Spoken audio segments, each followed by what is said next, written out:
So I would suggest that we need to set practices and rituals and habits that will help return us back to how we want to be. Otherwise, we don't realize that how we are being is really not truly who we are and isn't really healthy or normal.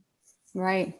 Yeah. So like your meditation practice, like my morning Tai Chi practice, like getting barefoot in nature, like having rules to, no screen time, or at least at dinner with the family, there's no phones allowed at the table, or whatever it may be, that you give yourself certain discipline rules of, okay, when I walk after dinner with my children, there's no phones. We just talk and we look at the trees and we feel the air, and we have to set our own boundaries to protect ourselves. Otherwise, all this stuff becomes normal and we don't even realize we're in it. Right. And it's so much deeper than just what we've talked about. You start thinking about just lifestyle practices and drinking pure water.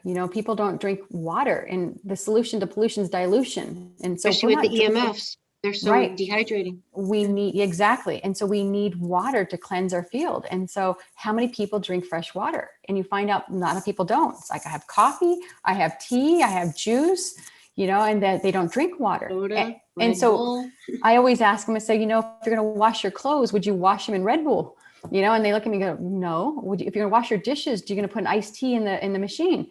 And they laugh at me and they realize, no, you need fresh water. I'm like, so does your body. If you want to keep this machine clean, you got to use fresh water. And a lot of people don't. And so it's just simple things of getting back to the basics. And what are we eating? Well, if you're eating a bunch of processed commercial food with additives, preservatives, dyes, all of those are chemicals and they're buzzing the body. And then you're getting addicted to those chemicals and you don't realize, gee, I'm trying to meditate now and I'm not feeling anything. Angie said in 21 days, well, how come I'm not feeling anything? The signal gets disrupted. Right. And so we have an analogy we use in the HLC training, and it's the guy who's sitting in a house and he's trying to watch television, and you see this antenna on the roof.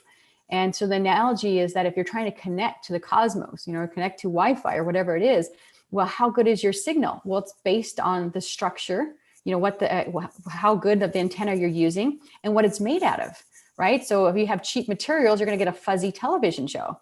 So you think about our body. If we have poor posture, their structure is out of balance. So if you're sitting in really bad positions all day long and then trying to meditate, it's like meditating with a crooked antenna.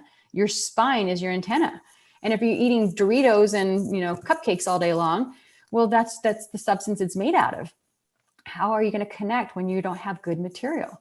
And so it goes to that level of recognizing everything we do in our day is helping us either connect or disconnect. And it's our choice.